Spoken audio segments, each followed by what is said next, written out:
Good morning. Welcome to our special program, Overpopulation. We're glad to have you here. I'm Shelby Arnold, head newscaster here at Channel 9 3/4 News. Our first story is an update to the modern definition of population geography, which is the overhanging branch of human geography. Geographers say that population geography is affected by migration and natural population changes. These changes can be tracked using the demographic transition model. Let's go over to Diane Blair for more information. Thank you, Shelby. The demographic transition model is a model developed to explain the development of a society. It's separated into 4 distinct stages, and I brought along my model to help me out. So, here we have the first stage. It's the low growth stage. It describes a pre-industrial agrarian society with a high CBR and CDR. Currently, there are no countries in the world that are in this stage of development. The second stage of growth is the high growth stage, right here. The world first began to really industrialize in the 1750s, or the Industrial Revolution. The worldwide CDR began to fall, shown here, while the CBR remained at a steady rate, up here. This is where most LDCs are in development. The third stage, or moderate growth stage, is when the CBR and NIR drop, while the CDR remains low. This is where NICs are in development. There is a threat, however, that some older countries, namely in Europe, face the threat of backsliding into a stage 3 country. The fourth stage is the low growth stage, shown here. And it's home to most of the world's MDCs, in which a country has post-industrial economy.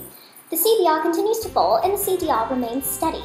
The NIR rises very little, or can even fall, which can lead to the previously mentioned backslide. Some geographers might even go as far as to say that this regression is the 5th stage of development in a society, shown here. It has yet to be proven true, so for now we can only hope. Back to you, Shelby. LDCs, MDCs, and NICs all have a distinct population footprint. These footprints can be tracked on graphs called population pyramids, shown here. Population pyramids come in 3 shapes. An LDC will have a tree-shaped pyramid, meaning it has a wide base to show the large CBR, and a small top to show the decline in health as population gets older. This condition is known to lead to overpopulation. An MDC will have a box or a cup shape. The box shape represents an even CBR and CDR because there are as many babies born as people who would die. The cup encompasses the backslide, where countries start to have more elderly people than babies born every year. Both tree and cup pyramids can form problems in a society. Population policies in both India and China, which are experiencing overpopulation, and Japan, which is experiencing the backslide effect, help to maintain and control population growth.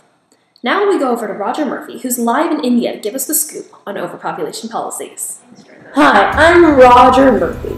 Now, here in India, natives are struggling with overpopulation and a condition where a country can't support massive amounts of babies born. India has an extremely high level of reproduction, which is why the government here has implemented the program to help reduce reproduction. Family planning and empowering women are just 2 ways to limit the growth of population. The introduction of ultrasound has, however, led to the abortion of many female fetuses because India is mainly patriarchal society. Women are often treated as burdens to the family. China, having the same problem of overpopulation, has come with a much stricter policy. The one-child policy has strongly encouraged adults to only have 1 child in their lives by imposing fines on people who have more than 1 child. This is not a good thing for the poor farmers that make up more than half of China's total population. Japan, on the other hand, is currently struggling to boost its population growth.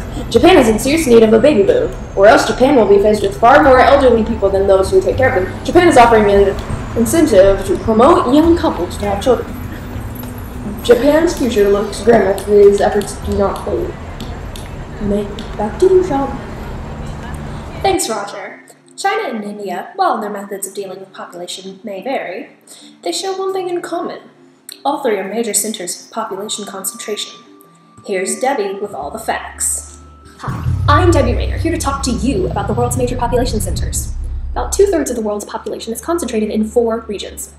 East Asia contains about 1/5 or so of all humans. They disperse around East China, Japan, Korean Peninsula, right up there, and Taiwan. In South Asia, you have 1/5 of all humans living in India, Pakistan, Bangladesh, and Sri Lanka. In Southeast Asia, you have 500 million people living in Java, Sumatra, Borneo, and Papua New Guinea, and the Philippines. In Europe, you have most of the population living in urban areas as opposed to rural areas, as with the other 3 regions.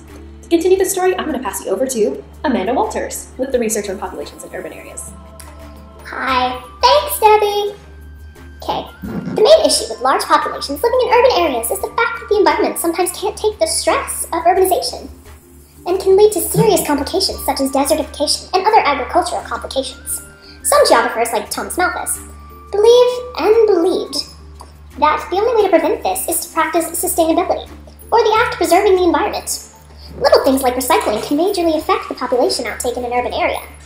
Thomas Malthus also believed that one day population would far outstrip the production of food. The theory is rather controversial because of the introduction to GMOs, which greatly increased the yield of food. Malthus believed that stopping of reproduction was the only way to prevent the rise in population to tower above the production of food. Many argue that Malthus's idea could now be considered redundant with the introduction of GMOs. Now back to you, Shelby. 3% of all humans now live outside of their country of origin. When people move from one country to another, it's called migration. Migration creates fluctuations in a country's total population, seeing as how when people migrate, one country gains more people while another loses some. 2 types of migration are natural movement, which includes factors of civil status, and migratory movement, which talks about moving in and out of a country. Our migration expert, David Rollin, has come to tell us about the reasons for migration. Most reasons of migration are separated into 2 categories. The first is the factors that make people wish to leave the country. Those are called push factors because they push people out of the country. Some examples include, but are not limited to, political unrest, environmental disasters, economic crisis. The pull factors that are aptly named because they pull you into the country. These include stable economy, job opportunity, family, and fair weather. Surfing on the beach, yo! Race, ethnicity can also play a part in migration in and out of the country. Race is when people share genetically similar traits and tends to begin to look at like one another. Ethnicity focuses more on cultural heritage instead of physical traits. Thanks! Now back to you, Shelbs. Thanks, David. And this concludes our special on population. Thank you from all the reporters here at Channel 9 3/4. Have a nice day.